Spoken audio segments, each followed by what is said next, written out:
అద్భుతములను, మహత్కార్యములను, సూచక క్రియలను మీ మధ్యను చేయించి ఆయనను తన వలన మెప్పు పొందిన వారిగా మీకు కనబరచను. ఇది మీరే ఎరుగుదు. దేవుడు నిశ్చయించిన సంకల్పమును ఆయన భవిష్యత్తు జ్ఞానమును అనుసరించి అప్పగింపబడిన ఈయనను మీరు దుష్టుల చేత సిలువ వేయించి చంపితిరి. మరణము ఆయనను బంధించి ఉంచుట అసాధ్యం కనుక దేవుడు మరణ వేదనలను తొలగించి ఆయనను లేపెను. అలాగే పేతురు రాసిన మొదటి పత్రిక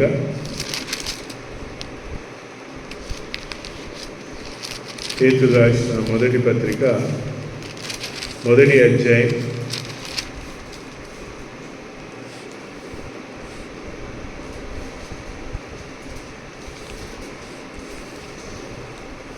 1-2 వచనాలు చదువుతుంది. పేతురు రాసిన మొదటి పత్రిక మొదటి అధ్యాయం 1-2 వచనం. యేసుక్రీస్తు అపోస్తులుడనైన పేతురు తండ్రి అయిన దేవుని భవిష్యత్తు జ్ఞానమును బట్టి ఆత్మ వలన పరిశుద్ధత పొందిన వారై విధేయులగుటకును యేసుక్రీస్తు రక్తం వలన ప్రోక్షింపబడుటకును ఏర్పరచబడిన వారికి, అనగా పొంతు, గలతియా, కప్పదోకియా, ఆసియా, బితునియా అను దేశములందు చెదిరిన వారిలో చేరిన యాత్రికులకు శుభమని చెప్పి రాయనది. మీకు కృపయు సమాధానము విస్తరిల్లునుగాక. ఇలా చదువుకున్న ఈ పాఠ్యభాగాల్లో పేతురు యొక్క మాటలు మనకు కనబడుతున్నాయి. అపోస్తల కార్యం 2వ అధ్యాయంలో మనం చదువుకున్నాం. పేతురు చేసిన చెప్పిన మొదటి సువార్త బైబిల్ గ్రంథములో యేసు ప్రభు తిరిగి లేచిన తర్వాత భూలోకములో యేసు ప్రభువును గురించిన మాటలు, వార్త ఇక్కడ ఆరంభమవుతా ఉంది. అది పేతురు ద్వారా ఆరంభమవుతున్నట్టుగా మనం చూస్తున్నాం. ఇక్కడ పేతురు ఇశ్రాయేలు వంశములతో ఇలాగ మాట్లాడుతున్నాడు. ఈ మాటలు వినుడి, దేవుడు నజరేయుడగు యేసు చేత అద్భుతములను, మహత్కార్యములను, సూచక క్రియలను మీ మధ్య చేయించి అన్నారు. యేసు ప్రభువును గురించి చెప్తున్న ఈ మాట ఇశ్రాయేల్ మధ్య ఎలాగుంది అని అంటే, ఇశ్రాయేల్ ప్రజలు అనుకున్నారు యేసు ప్రభు ఎవరో, ఆయన మరి ఎక్కడి నుండి వచ్చినాడో, యేసు ప్రభు ఎవరి వలన ఈ భూలోకమునకు వచ్చినాడో అని వారి మధ్యలో అపోహలు. యేసు ప్రభు ఒక సామాన్యమైన మనుషుడు, యేసు ప్రభు ఎలాంటి వాడు అనంటే ఏమో మాకు తెలియదు అనే అవగాహన కలిగిన ఆ సమయమున పేతురు ఏం చెప్తా ఉన్నాడంటే, ఇశ్రాయేలు వారులారా ఈ మాటలు వినండి. యేసు ప్రభు మీ మధ్య ఈ గొప్ప క్రియలు ఎలాగూ చేసినాడంటే 23వ వచనంలో అంటాడు, దేవుడు నిశ్చయించిన సంకల్పమును ఆయన భవిష్యత్తు జ్ఞానమును అనుసరించి అని అంటాడు. యేసు ప్రభు ఈ భూలోకమునకు ఎలాగొచ్చినాడంటే ఆయన నిశ్చయించిన సంకల్పం. దేవుడు యేసుక్రీస్తు ప్రభును భూలోకమునకు ఎందుకు పంపించినాడు అనంటే దేవుని యొక్క సంకల్పం ఉండింది. యేసు ప్రభు ఈ భూలోకమునకు రావాలి అని అంటే దాని అర్థం ఏంటంటే దేవుడే స్వయంగా భూలోకమునకు రావాలని సంకల్పించబడింది. ఎవరు రూపొందించబడింది కాదు ఇది ఎవరు మనుషుల చేత చేసింది కాదు. యేసు ప్రభు ఈ భూలోకమునకు రావడం అర్థం ఏంటంటే దేవుడు ముందుగానే నిర్ణయించినాడు. ఆదామవ్వలు ఏదైనా తోటలో తప్పు చేయక మునుపే, దేవుడు భూమికి పునాది వేయబడక మునుపే, దేవుడు భూలోకమును సృష్టించక మునుపే దేవుడు ఆదిలో సంకల్పించినాడు ఏమంటే, ఇదిగో నేను ఇలాగూ సృష్టిని చేస్తే ఆ సృష్టి పాపము వలన పాడైపోతుంది, పాడైపోయిన ఆ సృష్టిని ఇలాగూ నేను యేసు ప్రభువును పంపించి, అనగా ఆయన తన జ్యేష్ఠ కుమారుని పంపించి ఆయన ద్వారా భూలోకములో ఉన్న మనుషులందరినీ తిరిగి సంపాదించుకోవాలని దేవుడు భూమికి పునాది వేయబడక మునిపే ఇది నిర్ణయించినాడు. అంటే దేవుడు ఎలాంటి వాడు అనే జ్ఞానం ఇక్కడ మనకు కనబడతా ఉంటుంది. ఆయన ఎలాంటి వాడు అంటే భవిష్యత్తు జ్ఞానం ఎరిగినవాడు. భవిష్యత్తులో ఏం జరుగుతుందో దేవునికి బాగా తెలుసు. భవిష్యత్తులో ఏమేమి సంభవిస్తుందో ఆయనకు బాగా తెలుసు. అందుకే ఈ బైబిల్ గ్రంథం అంతా కూడా నిదర్శనంగా కనబడుతుంది.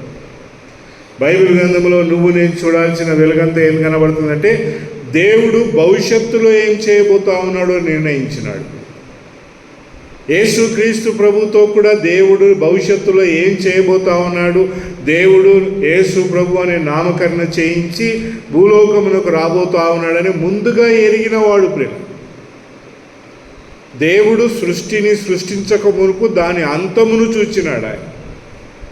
ఉదాహరణకు నన్ను సృష్టించక మునుపు నా అంతం ఎట్లా ఉంటుందో దేవునికి తెలుసు. ఆయన జ్ఞానం అలాంటిది ప్రియులు. దేవుడు ఎలాంటి వాడు అంటే భవిష్యత్తు, నీ భవిష్యత్తు ఎరిగినవాడు. నువ్వు భవిష్యత్తులో ఏమవుతావు, భవిష్యత్తులో నువ్వు ఎలాంటి వ్యక్తిగా మారుతావు, ఇవన్నీ ఎరిగినవాడు ప్రియులు. యేసుక్రీస్తు ప్రభువుని గురించి అదే మాటలు చెప్తే ఏమంటున్నాడంటే ఆయన నిశ్చయించిన సంకల్పము, ఆయన భవిష్యత్తు జ్ఞానమును అనుసరించి అప్పగింపబడిన ఈయనను మీరు దుష్టుల చేత సిలువ వేయించి చంపితిరి అని అంటాడు. యేసు ప్రభు ఈ భూలోకమునకు రావడము దేవుని యొక్క సంకల్పములో ఎన్నో వేల సంవత్సరాల క్రిందట ఉండింది ప్రియుల. ఆయన ఈ భూలోకములో మనుషునిగా సంచరించి అనేకులకు మేలు చేసి అనేకులకు మంచి చేసి అదిగో ఆయన ఎన్నో గొప్ప గొప్ప క్రియలు చేస్తాడని భవిష్యత్తు జ్ఞానమును బట్టి దేవుడు దానిని నిర్ణయించినాడు. దేవునికి ఏం తెలియదు అని మనం అనుకోవడానికి వీలు లేదు ప్రియులు. ఈరోజు ఉదయకాలం నువ్వు ఏం చేస్తావో తెలుసు ఆయనకు. రేపు ఉదయకాలం ఏం చేయబోతున్నావో కూడా తెలుసు. ఈ రాత్రి పడుకోకముందు నువ్వు ఏం చేయబోతున్నావో తెలుసు ప్రియులు. దేవునికి ఏది కూడా మరుగై లేదు, ఎందుకంటే ఆయన భవిష్యత్తును ఎరిగినవాడు. మరి ఎందుకు ఇలాగ జరుగుతూ ఉంది? దేవుడు భవిష్యత్తును ఎరిగినవాడైతే అంతటినీ కూడా చక్క చేయొచ్చు కదా. ఇవంతా ఎందుకు జరుగుతూ ఉన్నాయి, ఇవన్నీ ఎందుకు ఇలాగ సాగుతున్నాయని మనం అనుకోవచ్చు ప్రియుల. కానీ దేవుడు తన ఇష్ట ప్రకారము అంతటినీ చేస్తూ ఉన్నాడు. రోమీయులకు రాసిన పత్రికలో ఒక మాట చెప్తాడు, ఎందుకు ఇలాగ జరుగుతూ ఉంది. దేవుడు భవిష్యత్తును ఎరిగిన వాడైతే, దేవుడు భవిష్యత్తు జ్ఞానం కలిగిన వాడైతే ఇదంతా ఆపి అంతటినీ సమాధానం చేసి అంతటినీ కూడా చక్కపరుచుకోవచ్చు కదా. అంతటినీ కూడా దేవుడు మంచిగా చేసి సమాధానంగా ఈ మనుషుల మధ్య కక్షలు, విభేదాలు, యుద్ధాలు ఇవన్నీ లేకుండా చేయవచ్చు కదా అని అడిగితే దేవుని గ్రంథం ఏం చెప్తుంది అని అంటే, రోమీయులకు రాసిన పత్రిక 9వ అధ్యాయం 18వ వచనం నుంచి చదువుదాం. రోమీయులకు రాసిన పత్రిక 9వ అధ్యాయం 18వ వచనం నుండి, కావున ఆయన ఎవరిని కనికరింపగోరునో వానిని కనికరించును, ఎవరిని కఠినపరచగోరునో వాని కఠినపరచును. అట్లయితే ఆయన చిత్తమును ఎదిరించిన వాడెవడు? ఏమంటావనంట, దేవుడి భవిష్యత్తు జ్ఞానం తెలుసు కదా, దేవుడిదంతా ఆపొచ్చు కదా అంటే బైబిల్ ఏం చెప్తా ఉందంటే ఆయన చిత్తమును ఎదిరించేవాడెవడు? ఆయన ఇకను నేరమును మోపనేలా అని నీవు నాతో చెప్పుదువా? అవును కానీ ఓ మనుష్యుడా, దేవునికి ఎదురు చెప్పుటకు నీవెవడవు అని అంటాడు. ఏమంట, దేవునికి ఎదురు చెప్పుటకు నీవెవడు? దేవా, ఇదంతా ఇలాగుంది కదా, యేసు ప్రభు సిలువ వెళ్ళకుండా ఆపవచ్చు కదా, యేసు ప్రభు మరణించకుండా చేయవచ్చు కదా, యేసు ప్రభు ఈ భూలోకంలో నిండి ఇదంతా కూడా సమాధానపరిచి చక్కని రాజ్యం జరగవచ్చు కదా అంటే కాదు. దేవుని సంకల్పం చెప్పున యేసు ప్రభు రావాలా, పాపము కొరకై ప్రాయశ్చిత్తంగా చనిపోవాలా, సమాధి చేయబడాలా, తిరిగి లేయాలా, లేచిన తర్వాత ఆయన సువార్త మనకందరికీ చెప్పబడాలా. మనమందరం యేసు ప్రభువును నమ్ముకొని ఆయన కొరకు సాగి ఇదిగో సంఘంగా కూడుతూ నడుచుచున్న ఈ క్రమేణ ఈ యొక్క సమయమున యేసు ప్రభు మరలా వస్తాడు. ఆయన తన సంఘమును తీసుకొని వెళ్తాడు. ఈ భూలోకంలో మహాశ్రమలు ఉంటాయి. ఇవన్నీ కూడా దేవుడు గొప్ప సంకల్పములో నిర్ణయించినాడు. దేవుని భవిష్యత్ జ్ఞానములు ఇవన్నీ ఉన్నాయి. మనుషులు తమ క్రియలను ఎంత దూరం తీసుకొని వెళ్తారో దేవునికి తెలుసు. కానీ అయినా కూడా దేవుడు ఏం చేస్తున్నాడు, అంతటినీ కూడా దేవుడు ఎరిగి ముందుకు సాగినవాడు. అందుకే అంటున్నాడు, ఓ మనుష్యుడా, అవును కానీ ఓ మనుష్యుడా, దేవునికి ఎదురు చెప్పుటకు నీవెవడవు? నేనెందుకు ఇలాగూ చేసి నన్నెందుకు ఇలాగూ చేసివని రూపించబడిన వానితో చెప్పునా? ఎందుకు ఇలాగూ చేసినావా అని చెప్పి చెప్పడానికి తగునా? దేవుణ్ణి మనం చాలాసార్లు చాలా ప్రశ్నలు అడుగుతూ ఉంటాం. ఎందుకు ఇలాగూ జరిగింది ప్రభువా? ఎందుకంటే ఆయనకు భవిష్యత్తు తెలుసు, నీకు తెలియదు. నిన్న రాత్రి ఏం తిన్నామో చెప్తామా? మనం ఆలోచిస్తాము ఒక సెకండ్, నిన్న రాత్రి ఏం తిన్నామో, ఏం తెచ్చుకున్నామో, ఏం చేసినామో ఆలోచిస్తాం. కానీ దేవుడు భవిష్యత్తును చెప్పగలవాడు. నిన్న జరిగింది నువ్వు చెప్పలేవు, మొన్న జరిగింది చెప్పలేవు, మధ్యాహ్నం జరిగింది కూడా చెప్పడానికి సంకోచిస్తావు. కానీ గాడ్ నోస్ ఎవ్రీథింగ్. పిల్లలు, భవిష్యత్తులో ఏం జరగబోతుందో చెప్తాడు. భవిష్యత్తులో ఏం జరగబోతా ఉందో చెప్పినాడు. యేసు ప్రభు ఈ భూలోకమునికి ఎందుకు వచ్చినాడంటే ఆయన భవిష్యత్తు జ్ఞానంలో మనం అందరం రక్షణ పొందాలని దేవుడు ఎవరిని పంపించినాడంట? యేసు ప్రభును పంపించాడు. అందుకే ఈ మాటలు చెప్తూ పేతురు ఏమన్నాడంటే, ఆయనను మీరు చంపితిరి, ఆయనను దుష్టుల చేతికి అప్పగించి ఏం చేసినట్ట? సిలువను వేసిరి. ఆయనను మీరు పేతురు మాట్లాడే సంకల్పం, ఆయన భవిష్యత్తు జ్ఞానం అనుసరించి అప్పగించబడిన ఈయనను మీరు దుష్టుల చేత సిలువ వేయించి చంపితిరి. మరణం ఆయనను బంధించి ఉంచుట అసాధ్యం గనక దేవుడు మరణ వేదనను తొలగించి ఆయనను లేపెను. యేసు ప్రభు తిరిగి లేయాలనేది కూడా దేవుని భవిష్యత్తు జ్ఞానంలో ఉంది ప్రియుల. అందుకే ఆయన లేచి ఎక్కడున్నాడంట? పరలోకంలో ఉన్నాడు. So God is a God of four knowledge. నేను ఇంకా నెక్స్ట్ ఏం చేయబోతా ఉన్నాను నీకు తెలియదు అది, కానీ దేవునికి తెలుసు ప్రియుల. నువ్వు నెక్స్ట్ తరగతికి వెళ్ళి ఏం చదవబోతున్నావో నీకు తెలియదు, కానీ దేవునికి తెలుసు. God knows everything, that what you are going to do. నువ్వు ఏం చేయబోతున్నావు అంతయు కూడా ఎరిగినవాడు. కనుక యేసు ప్రభు ఈ భూలోకములో రావడం, యేసు ప్రభు చనిపోవడం, ఇవన్నీ కూడా దేవునికి తెలుసు ప్రియుల.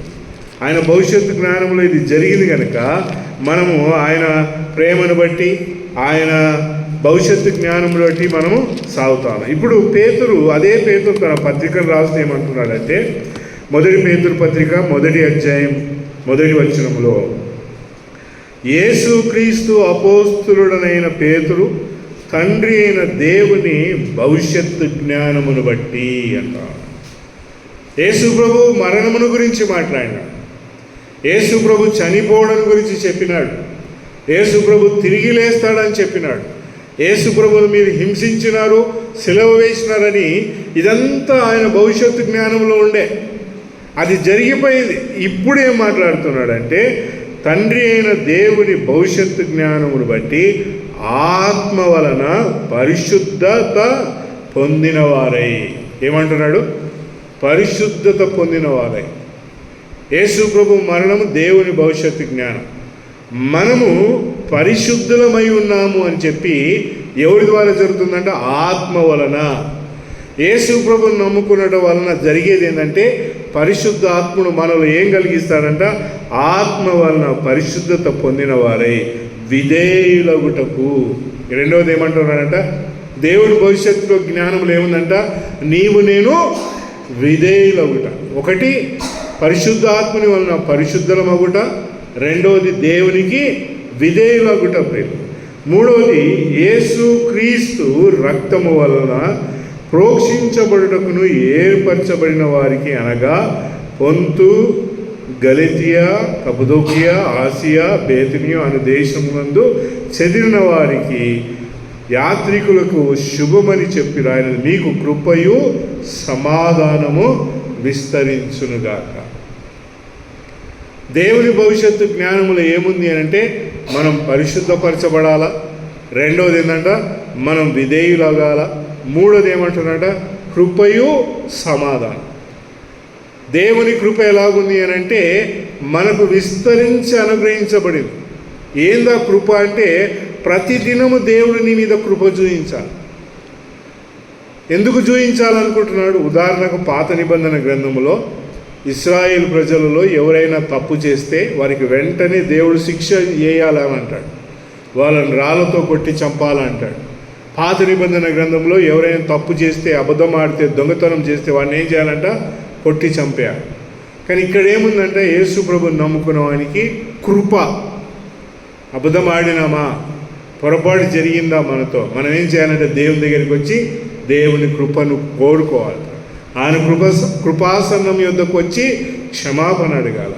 ఆయన దగ్గర మనము మన జీవితమును సరిచేసుకోవాలి. ఇవన్నీ ఎక్కడుందంట? శుభమని చెప్పి మీకు కృపయు సమాధానము విస్తరిల్లును గాక. ఇది ఎట్లా సాధ్యమైందంటే దేవుని భవిష్యత్తు జ్ఞానంలో తెలుసు. కూర్చున్న మనం ఇక్కడ తప్పు చేస్తామని దేవునికి తెలుసు. ముందే తెలుసా అంటే ముందే తెలుసు. ఆయన తెలిసిన ఏం చేస్తామనంటే దేవుడు కృప చూపిస్తా ఉన్నాడు. దేవుడు నీ జీవితంలో జరిగేవన్నీ సంఘటనలను చూచి ఇది ఎందుకు నాకు సంభవిస్తుంది అని అంటే దేవుని భవిష్యత్తు జ్ఞానంలో తెలుసు. ఆయన దేవునికి తెలుసు కనుక మనం ఇక్కడ దేవుడు ఏం కోరుకుంటున్నాడంటే అది ఒక కృప చూపించాలనుకుంటున్నాడు. నీ పట్ల నా పట్ల దేవుడు కృప చూపించాలంట, సమాధానం. మనం ఎందుకు అనంటే ఆయన రక్తము వలన, ఆయన ప్రోక్షించబడిన రక్తం ద్వారా ఏర్పరచబడినాం. ఇప్పుడు ఇక్కడ ఎందుకు కూర్చున్నావు అని అంటే మనకి ఏదో అవసరత ఉండి కూర్చోలేదు. దేవుని భవిష్యత్తు జ్ఞానమును బట్టి ఏర్పరచబడినాం. ఒక్కసారి ఆలోచించండి. ఇక్కడ నువ్వు కూర్చున్నావు కానీ ముఖ్యమంత్రి కూర్చొని లేడు. ఇక్కడ నువ్వు కూర్చున్నావు కానీ ప్రధానమంత్రి కూర్చొని లేడు. ఇక్కడ ఎవరున్నారంట? దేవుని సంకల్పము చెప్పున భవిష్యత్తు జ్ఞానములో, దేవుని భవిష్యత్తు జ్ఞానములో నువ్వు నేను ఉన్నాము కనుక ఇక్కడ కూర్చొని ఉన్నాం. పిల్లలు ఎంత ధన్యులం మనం. ఈ దినం ఎంతమంది ప్రార్థనకు వచ్చినారు అని అంటే మనం ప్రార్థనకు వచ్చినాం. ఎందుకు వచ్చినాం ఇక్కడికి అంటే దేవుని భవిష్యత్తు జ్ఞానంలో ఇక్కడ కూర్చోవాలని ఉన్నాము కనుకనే మనం వచ్చి ఇక్కడ కూర్చున్నాం. ఇంకా వేరే వాళ్ళు లేరంటే లేరు. దేవుని భవిష్యత్తు జ్ఞానంలో ఇలాగూ దేవుని మాటలు వినే భాగ్యం వారికి ఉందంటే లేదు. ఇదంతా కూడా దేవుడు తండ్రి అయిన దేవుని భవిష్యత్తు జ్ఞానమును బట్టి ఆత్మ వలన పరిశుద్ధత పొందిన వారమై విధేయులగుటకును. విధేయత ఎక్కడుందంట? ప్రార్థన అనేది దేవుని సన్నిధిలో విధేయతను కనపరిచేది. విధేయత పొందిన వారమై ఎక్కడ రావాలంట? దేవుని సన్నిధికి రావాలి. ఎవరికి మనం అంటే ప్రోక్షించబడిన వారము, రక్షించబడిన వారు. ఎలాగూ సాధ్యమైంది? దేవుని వలన సాధ్యం. కనుక ప్రియులారా, యేసు ప్రభు యొక్క మరణం ఆయన భవిష్యత్తు జ్ఞానం వలన జరిగింది. యేసు ప్రభు సమాధి చేయబడడం ఆయన భవిష్యత్తు జ్ఞానం వలన జరిగింది. యేసు ప్రభు సమాధి నుండి తిరిగి లేయడం దేవుని భవిష్యత్తు జ్ఞానం వలన జరిగింది. ఇవన్నీ కూడా యేసు ప్రభు మరణం దేవుని యొక్క భవిష్యత్తు జ్ఞానం వలన జరిగినట్లయితే ఈనాడు నీవు నేను ఇక్కడ కూర్చొని ఉన్నాము అని అంటే ఇదంతా ఏదంట? దేవుని భవిష్యత్తు జ్ఞానం. దేవుడు మనం ఏమై ఉంటామో కూడా ముందే చెప్పినాడు పిల్లలు. ఆయన మన జీవితాల్లో మనము దేవుని భవిష్యత్తు జ్ఞానంలో 1 కొరింథీ పత్రిక 15వ అధ్యాయంలో ఒక మాట చెప్పినాడు. మనం ఏమైతామో కూడా దేవుడు భవిష్యత్తు జ్ఞానంలో మాట్లాడి ఉన్నాడు పిల్ల. అది ఎలాగుంది అని అంటే 1 కొరింథీ పత్రిక 15వ అధ్యాయంలో 51వ వచనం నుంచి చదువుదాం. ఇదిగో మీకు ఒక మర్మమును తెలుపుచున్నాను. మనమందరము నిద్రించము కానీ నిమిషములో ఒక రెప్పపాటున కడబూర మ్రోగగానే మనమందరము మార్పు పొందుదుము. బూర మ్రోగును, అప్పుడు మృతులు అక్షయులుగా లేపబడుదురు, మనము మార్పు పొందుదుము. ఇది దేవుని భవిష్యత్తులో దేవుడు ముందే నిర్ణయించినాడు. నువ్వేమవుతావో, రక్షణ పొందినవాడు ఏమవుతాడు అని అంటే దేవుని భవిష్యత్తు జ్ఞానంలో ఏముందంట? మనము మార్పు చెందుతాము.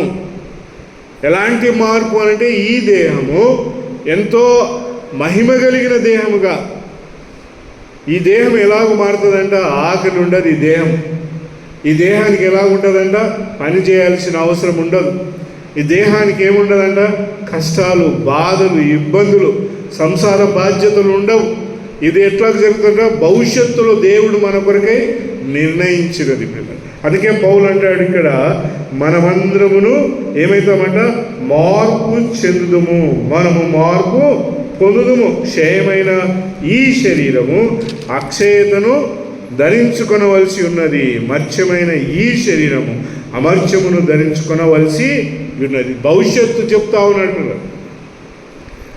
భవిష్యత్తులో ఏం జరుగుతుంది? మనం యేసుప్రభుని నమ్ముకున్నాం, మంచిది. యేసుప్రభు మన కొరకు చనిపోయినాడు.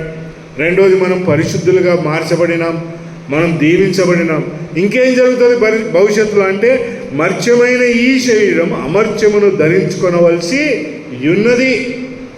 భవిష్యత్తులో జరగబోయేది ఏంటంటే, ఇదంతా వదిలిపెట్టి, ఇదంతా విడిచి మనం ఏం ధరిస్తామంట? అమర్త్యమైనది ధరించుకుంటాం, అక్షయతను ధరించుకుంటాం.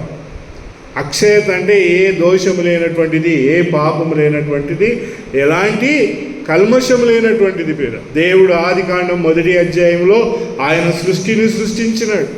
ఆ సృష్టిలో ఏ కల్మషం లేదు ప్రియుల. అలాంటి పరిశుద్ధమైన వాతావరణంలోనికి మనము మార్చబడతాం. ఇదే ఆయన భవిష్యత్తు జ్ఞానం. దేవుని భవిష్యత్తు జ్ఞానం ఏంటంటే, మనము ఈ భూలోకంలో ఎందుకు ఉద్భవించినాం, యేసు ప్రభు ఎందుకు వచ్చినాడు, అవన్నీ కూడా దేవుడు ముందే నిర్ణయించినాడు కనుక మనం ఏమి కాబోతా ఉన్నాం, మనం ఏమవుతామంట? మార్పు చెందుతాం. రేపు పొద్దున ఏ బట్టలు వేసుకోవాలని ఆలోచిస్తాం, రేపు పొద్దున ఏ తిండి తినాలని ఆలోచిస్తాం, ఈ రాత్రి ఏం భుజించాలని ఆలోచిస్తాం. కానీ దేవుని సంకల్పంలో ఏముందంట? మనము అమర్త్యమైనది ధరించుకొనినప్పుడు విజయమందు మరణము మృంగివేయబడును అని రాయబడిన వాక్యము నెరవేర్చబడును. ఇంకా కింద ఏమంటారంటే 55వ వచనంలో, ఓ మరణమా నీ విజయం ఎక్కడ, ఓ మరణమా నీ ముళ్ళు ఎక్కడ? మరణపు ముళ్ళు పాపమునకున్న బలము ధర్మశాస్త్రమే, అయినను మన ప్రభువైన యేసు క్రీస్తు మూలంగా మనకు జయం అనుగ్రహించుచున్న దేవునికి స్తోత్రము కలుగునుగాక. కాగా నా ప్రియ సహోదరులారా, మీ ప్రయాస ప్రభువునందు వ్యర్థం కాదని ఎరిగి స్థిరులుగాను కదలని వారుగాను ప్రభు కార్యాభివృద్ధి యందు ఎప్పటికీ ఆసక్తులై ఉండుడి. ఏం చెప్తున్నాడు? మనం దేవుని భవిష్యత్తు జ్ఞానమందు మనం ఇలాగూ దేవుని సన్నిధిలో వచ్చి నిలబడినాం కనుక ఏమంటామన్నాడంట? దేవుడు మన పట్ల ఏ ఉద్దేశం కలిగి ఉన్నాడో గుర్తెరిగి ఉన్నాడు. అది మర్చిపోవద్దు పిల్లలు. అలాగూ చేస్తూ మన ప్రభువునందు మీ ప్రయాస వ్యర్థం కాదని ఎరిగి స్థిరులై కదలని వారై ప్రభు కార్యాభివృద్ధి యందు ఎప్పటికీ ఆసక్తులై ఉండుడి అని సెలవిస్తాం. కనుక దేవుని పిల్లలముగా మనమందరమును కూడా ఎప్పటికీ కూడా ఆసక్తులై ఉండాలి అని దేవుని మాటలు మాట్లాడతాం. ఇది ఎందుకు అంటే, దేవుడు భవిష్యత్తు జ్ఞానం ఎరిగినవాడు. హీ నోస్ ఎవ్రీథింగ్ పిల్ల. నీ విషయమై నా విషయమై అంతయు ఎరిగినవాడు. యేసుక్రీస్తు ఎలాగూ చనిపోయి తిరిగి లేచి మహిమలో వెళ్తాడో దేవుని నిత్య సంకల్పములో ఆయన భవిష్యత్తు జ్ఞానం ఎరిగినవాడు కనుక మన విషయమై కూడా ఆయన భవిష్యత్తు జ్ఞానం ఎరిగినవాడే. మనం ఏమవుతామో ఆయనకు ముందే తెలుసు. What are we going to be? మనం ఈ భూలోకం దాటిన తర్వాత ఏంది నా పరిస్థితి అని అంటే, యేసు ప్రభుని నమ్ముకున్న తర్వాత నా జీవితంలో దేవుడు నాకు ఇచ్చిన స్థానమును బట్టి నేను అమర్త్యమైనది, అదిగో దేవుని మహిమార్థమై ఒక ఉన్నతమైన దేహమును ధరించబోచున్నాను. అది భవిష్యత్తులో దేవుడు నాకు దయచేసినాడని మనం గ్రహించి ప్రభు సన్నిధిలో ముందుకు సాగుతుందాక దేవుడి మాటలు మన కొరకై దీవించుగాక. ఆమేన్.